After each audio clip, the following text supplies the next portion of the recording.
According to a new book written by a pair of New York Times writers, the book is titled This Will Not Pass. But according to them, and the folks they spoke to, Lindsey Graham actually phoned into the White House during the Capitol Riot, January 6, 2021, spoke to White House counsel Pat Cipollone and suggested that they use the 25th Amendment to remove Donald Trump from office. Now, this is according to an excerpt of the book published by Axios. And here's what Graham said.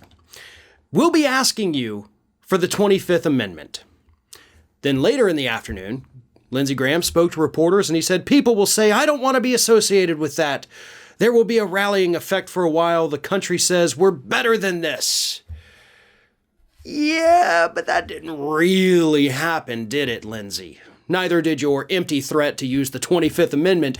I think what happened here, if of course Lindsey Graham even did this to begin with, I have no reason to doubt these reporters, but right, the sources that they spoke to, because Lindsey Graham doesn't seem like the kind of guy that would go against Donald Trump. But let's take them at their word. Let's assume everything is accurate here. You know, the sources are telling the truth and Lindsey Graham did make this phone call. I don't think there was any part of Lindsey Graham that was sincere about it. What we saw from Lindsey Graham through the 4 years of the Trump administration was this slow at first, but then very rapid metamorphosis from being an anti-Trump Republican to a full-blown Donald Trump lapdog. So Lindsey Graham was not going to do anything to compromise the favorable position that he had gained for himself as Trump's right-hand man. We've had reports recently saying that Donald Trump is actually pushing Lindsey Graham to take over for Mitch McConnell as the majority leader in the Senate, if, of course, Republicans take back the Senate in the midterms. So Lindsey Graham has positioned himself well, and I do not believe he would legitimately do anything to compromise that. Now, he likely made the phone call then, in my estimation, as kind of one of those, cover your ass moments. So that when people look back, assuming Trump went down for it, which of course he did not yet, Lindsey Graham would be able to say, hey, listen, I made the phone call, right? I was one of the folks up there talking about the 25th Amendment. And of course, we do know that there were other members of the Trump administration, some of the worst people he had put in place, actually suggested this too. I think Betsy DeVos was one of them.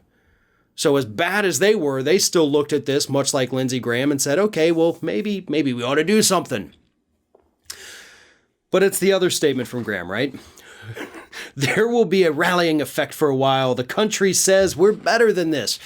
And there would have been a rallying effect had Republicans actually acknowledged what happened that day was being perpetrated by crazed Trump cultists. But they didn't.